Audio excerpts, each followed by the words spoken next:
চা ভাইটি, খঙত লোৱা একো সিদ্ধান্তই শুদ্ধ নহয়। ই আকাশক ক্ষতি কৰিব পাৰেনে নাই সেইটো নাজানো, কিন্তু ইয়াৰ যে ক্ষতি হ'ব সেইটো মই জানো। গতিকে সময় থাকোঁতে অয়নক কথাবোৰ বুজা। গতিকে মই বিচাৰোঁ তুমি নয়নক কথাটো বুজোৱা, আৰু তুমি বুজালে সি নিশ্চয় বুজিব। ঠিক আছে, মই তাক বুজাবলৈ চেষ্টা কৰিম। কাইলৈ তাক মই এবাৰ বুজাই চাম। ঠিক আছে। মই পোৱাৰ অৰ্থটো কোনোবা অয়ন দত্তই পাব লাগিছিল, আৰু নোপোৱাৰ কাৰণে দেউতাকে বৰ্ডৰ মানুহক ফোন কৰি খুব হুলস্থুল কৰিছিল। নামটো কি বুলি ক'লা? অয়ন দত্ত। মায়াৰ ডায়েৰী তোৰ তাত? মই একো বুজা নাই ভাইটি।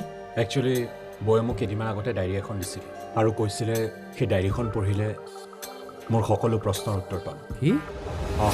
কেতিয়াবা যদি গম পাই যায় তেতিয়া আকৌ এখন মহাভাৰতৰ সৃষ্টি হ'ব, য'ত থাকিব মাক আৰু আনফালে দেউতাক। আকাশ, কি হ'ল মা? আৰু ভাবিছোঁ আমাৰ সোনকালে বিয়াখন হৈ যাওক, তেতিয়া তোমাক মই লগ কৰিবও পাৰিম, আমাৰ মাজত একো বাধাও নাথাকে। কিয়, কি হ'ল? বিয়া? তোমাৰ আৰু মোৰ বিয়া? অঁ,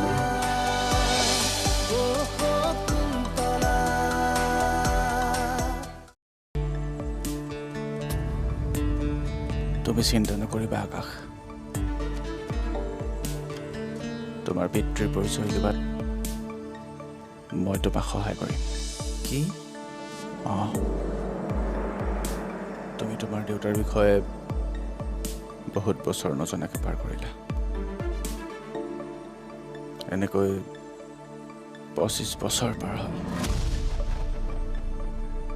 কিন্তু এতিয়া তোমাৰ উপযুক্ত সময় হৈছে তোমাৰ দেউতাৰ বিষয়ে জনাৰ, তোমাৰ মাৰ অতীতৰ বিষয়ে জনাৰ আৰু সিদ্ধান্ত লোৱাৰ। সিদ্ধান্ত? সিদ্ধান্ত? কি সিদ্ধান্ত? তুমি তোমাৰ দেউতাক কেনেধৰণে গ্ৰহণ কৰিবা তাৰ সিদ্ধান্ত। মানে আংকল? মানে তোমাৰ মায়ে বিয়াৰ পিছত বহুত ঘাত প্ৰতিঘাত সহ্য কৰিছে, সংগ্ৰাম কৰিছে, আৰু এতিয়া পুত্ৰ হিচাপে সেই ঘাবোৰ পাহৰোৱাৰ দায়িত্ব তোমাৰ। আপুনি কি কৈছে মই একো বুজি পোৱা নাই। মাৰ এনে কি অতীত আছিল যাৰ বাবে মায়ে ইমান ঘাত প্ৰতিঘাত পাবলগীয়া হৈছিল? মানে আকাশ, কওক আংকল, মাৰ এনে কি অতীত আছিল? এই কথা মই এনেকৈ ক'ব নোৱাৰিম। কিন্তু কিয়? মোক তোমাৰ মায়ে শপত দি থৈছে, আৰু সেই শপত মই মোৰ শেষ সময়লৈকে ভাঙিব নোৱাৰোঁ। তেন্তে মই কেনেকৈ গম পাম আংকল? ডায়েৰী। ডায়েৰী? আপুনি সেইটো সম্পৰ্ক, তোমাৰ দৰে এজনী কেৰেক্টাৰলেছ ছোৱালীয়ে এইবোৰ সম্পৰ্কক কেতিয়াও ভেলু দিব নোৱাৰে। ঠিক আছে আংকল, মই আহিছোঁ।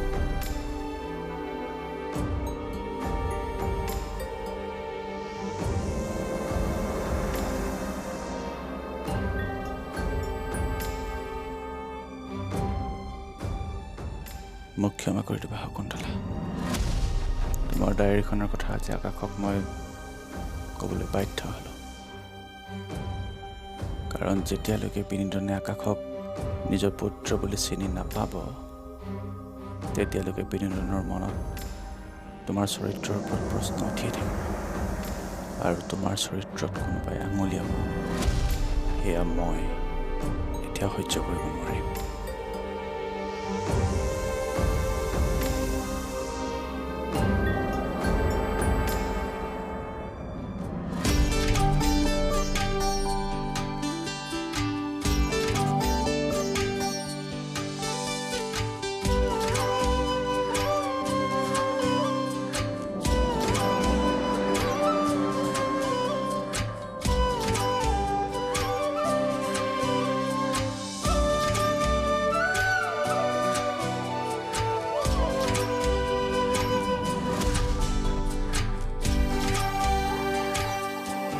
এয়া তোমাৰ সাহস, প্ৰেৰণাৰ ফল। নাই আকাশ, এয়া তোমাৰ কষ্টৰ ফল। শকুন্তলা, এজনী মাক হিচাপে আজি তুমি সফল। মা আশীৰ্বাদ কৰে। মোৰ আশীৰ্বাদ সদায় তোমাৰ লগত আছে।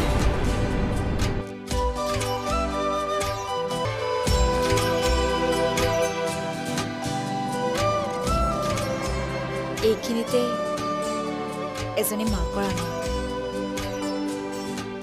মইনো আকাশৰ পৰা ইয়াতকৈ বেছি আৰু কি আশা কৰিব পাৰোঁ। দেউতাক নোহোৱাকৈ দেউতাকৰ মৰম অনুভৱ নকৰাকৈ মই ল'ৰাটোক ডাঙৰ কৰিছোঁ।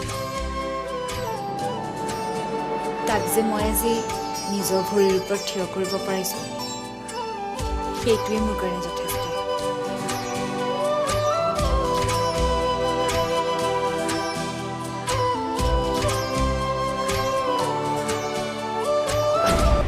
মই তাক বুজাব নোৱাৰিলোঁ। কি অঁ, সি একো কথাই নুশুনে। সি বোলে আকাশক প্ৰতিশোধ ল'বই। হোৱাট? সি দিনে দিনে ইমান বিদ্ৰোহী কিয় হৈ গৈ আছে? কাৰণ জীৱনত সি কেতিয়াও হাৰি পোৱা নাছিল।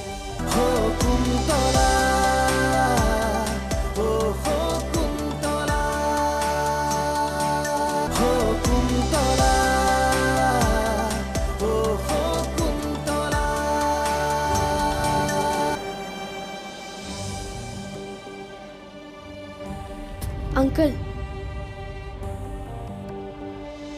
চৰি আংকল, মই তাক বুজাব নোৱাৰিলোঁ। কি?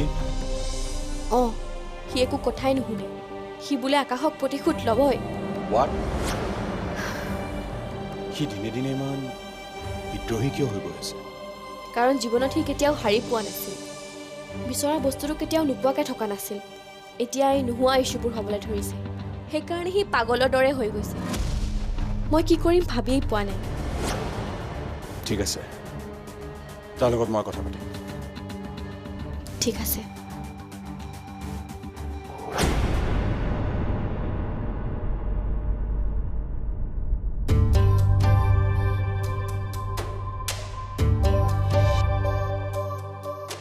মা কি চাই আছা? তোমাকে চাই আছো। ইমান মন দি যে কামবোৰ কৰি আছা চাই ভাল লাগিছে। পাৰো চাহকাপ লোৱা। দিয়া। হয়। অঁ দেউতা। কি একেটা কথাতে লাগি আছে? নেহাই বুজোৱাৰ পাছতো বোলে তুমি? অঁ লাগিমেই। তুমি আজি নিউজ পেপাৰখন চোৱা। টপ 10 বিজনেছমেনত প্ৰথমতে আকাশ বৰুৱাৰ নাম, আৰু মোৰ নাম আকাশ বৰুৱাৰ নামৰ তলত। অয়ন, দেউতা, বাৰে বাৰে আকাশ বৰুৱাই মোক হৰুৱাই গৈ আছে, আৰু মই বাৰে বাৰে হাৰি গৈ আছোঁ। এয়া কেতিয়াও সহ্য নকৰোঁ। কম্পিটিশ্যনততো হৰা জিকা থাকেই। তাত ইমান ৰিয়েকশ্যন কৰিবলৈ কি হ'ল? তুমি চুপ থাকা। তুমিয়ে চাগে মোৰ বাবে আনিলা। এই অফিচটোত তুমি অহাৰ পৰাই মোৰ ষ্টেটাছ তললৈ গৈ আছে। অয়ন, তাই নিজৰ কামখিনি ভালকৈ কৰি আছে। আকাশৰ কাৰণে তুমি নেহাক কিয় ব্লেম কৰিছা? দেউতা, তুমি হয়তো নাজানা, তাই এনি টাইম মোক বিয়াৰ কথা কৈ কৈ মোৰ কাম কৰা মুখটোৱে নষ্ট কৰি পেলাই। তাইৰ বাবে মই কামত কনচেনট্ৰেট কৰিব নোৱাৰা হৈছোঁ। কি? অঁ, তুমি মোৰ বাবে আনলাকি। সেইবাবে চাগে মোৰ প্ৰমোশ্যনৰ জেগাত ডিমোশ্যন। মোৰ কাৰণে তোমাৰ ডিমোশ্যন হৈছে? তোমাক কামত ইমান সহায় কৰাৰ পিছতো, আৰু তোমাক ইমান ছাপৰ্ট কৰাৰ পিছতো? মোৰতো এনেকুৱা লাগে যে মোৰ উন্নতিৰ জেগাত তুমি আকাশ বৰুৱাৰ উন্নতিটো বিচাৰা। তুমি এইবোৰ কি কৈছা? নেহাক উইদাউট এনি ৰিজন তুমি ইমান বেয়াকৈ কোৱাৰ কোনো ৰাইট নাই, আৰু এটা শব্দও নক'বা। যোৱা, ওলাই যোৱা, ওলাই যোৱা মোৰ লাইফৰ পৰা। অয়ন, তুমি চাহকাপ খোৱা, মই আহি আছোঁ। মা শুনাচোন। অঁ কোৱাচোন। নালাগে দিয়া। ঠিক আছে বাৰু।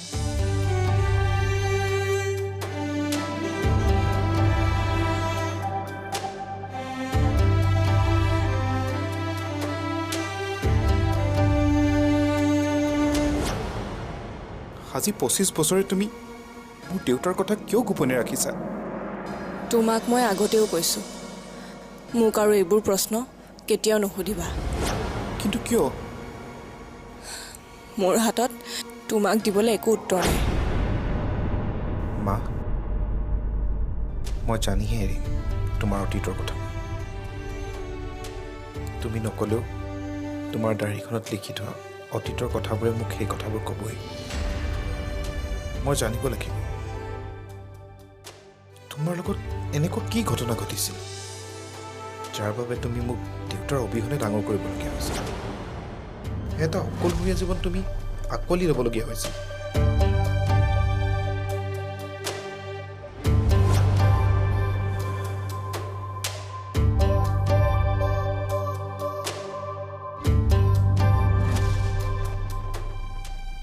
অয়ন মই তোমাৰ এই বিহেভিয়াৰটো একেবাৰে ভাল পোৱা নাই দেউতা নেহা কেনেকৈ কান্দি কান্দি গুচি গৈছে তুমি দেখা নাই দেখিছোঁ তেন্তে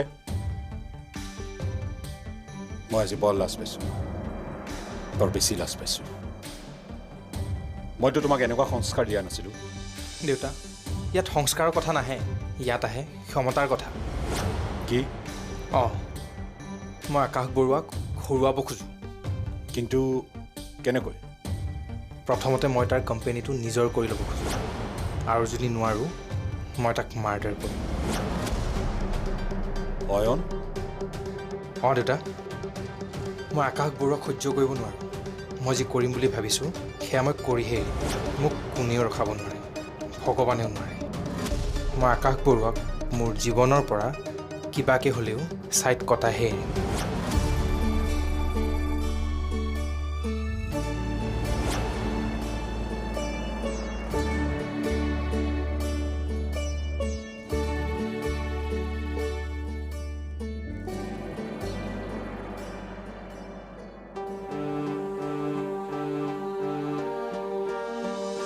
এইখনে মানে সেইখন ডায়েৰী যিখনত তোমাৰ অতীতৰ কথা লিখা আছে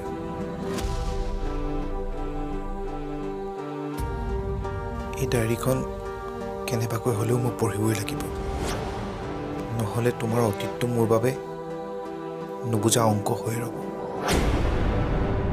আকাশ কি ভাবি আছানো নাই মা একো ভবা নাই কিবা ক'বা নাই একো নকওঁ কেইদিনমানৰ পৰা তোমাক মই লক্ষ্য কৰি আছোঁ আৰু এনেকুৱা লাগিছে তুমি যেন মোক কিবা ক'বলৈ বিচাৰি আছা নাই মা মই একো ক'ব বিচৰা নাই সঁচাকেনে সঁচাকৈ মা তুমি এনেই চিন্তা কৰি আছা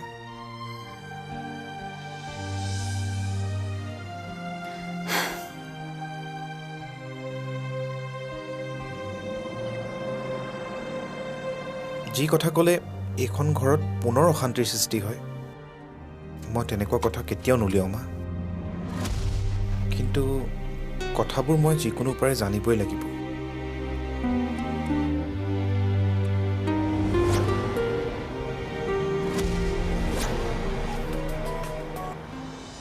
হেল্ল' কোনে কৈছে মই কোন তোমাৰ জনাৰ দৰকাৰ মানে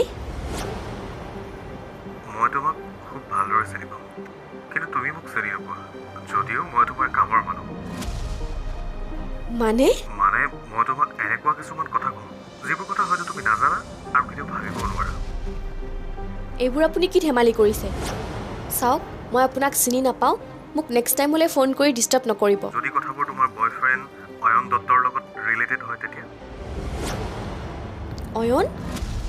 অয়নৰ লগত ৰিলেটেড কি কথা আছে ক'লোৱে দেখোন মই তোমাৰ সকলো কথা জানো কিন্তু তুমি কেৱল মোৰেই নহয় অয়ন দত্তৰ কথাও নাজানা হোৱাট তুমি এতিয়াও অন্ধকাৰৰ মাজতে আছা অয়ন দত্তৰ বিষয়ে ভুল ধাৰণাত আছা তুমি আচলতে অয়নক যি বুলি ভাবা সি আচলতে তেনেকুৱা নহয় অয়নৰ লগত কি কথা আছে যদি অয়নৰ বিষয়ে জানিব বিচৰা তেন্তে কাইলৈ দিনৰ 2 বজাত মই তোমাক মেছেজ কৰিছোঁ সেই এড্ৰেছটোলৈ আহি যাবা তেতিয়া সকলো কথা গম পাবা বাই হোৱাট হেল্ল'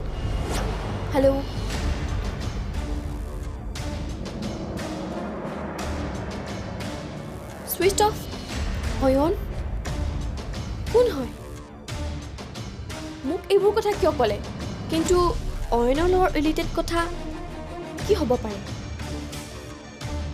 মোৰ পৰা কি লুকুৱাইছে অয়ন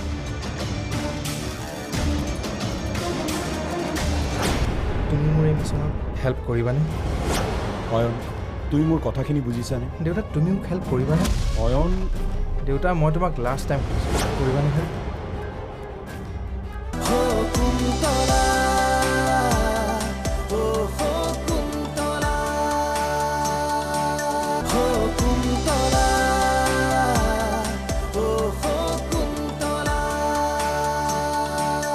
চোৱা দেউতা, বিজনেছৰ প্ৰফিটৰ কাৰণে কেতিয়াবা কাৰোবাক অন্যায় কৰিব লগা হয়, কাৰণ তাতে মোৰ স্বাৰ্থ জড়িত হৈ থাকে। যি স্বাৰ্থ পূৰণত ৰিস্ক ইনভলভ থাকে সেই স্বাৰ্থ পূৰণ নকৰে। প্ৰফিটৰ কাৰণে কেতিয়াবা সৰু সুৰা ৰিস্ক উঠাব লাগিব দেউতা। কিন্তু এইটো কোনো সৰু সুৰা ৰিস্ক নহয়, ইটছ ভেৰি ৰিস্কি। আকাশ বৰুৱাক ৰাস্তাৰ পৰা আঁতৰালেহে আমি বিজনেছত প্ৰফিটেবল হ'ম। ৰিস্ক যিমানেই ডাঙৰ নহওক কিয় মই ৰিস্ক উঠাম, আৰু আকাশ বৰুৱাক মই মোৰ ৰাস্তাৰ পৰা আঁতৰাইহে এৰিম। অয়ন, কোৱা দেউতা, তুমি মোৰ এই মিছনত হেল্প কৰিবানে? অয়ন, তুমি মোৰ কথাখিনি বুজিছানে? দেউতা, তুমি মোক হেল্প কৰিবানে? অয়ন, দেউতা, মই তোমাক লাষ্ট টাইম কৈছোঁ, কৰিবানে হেল্প? নকৰোঁ। কি? অঁ,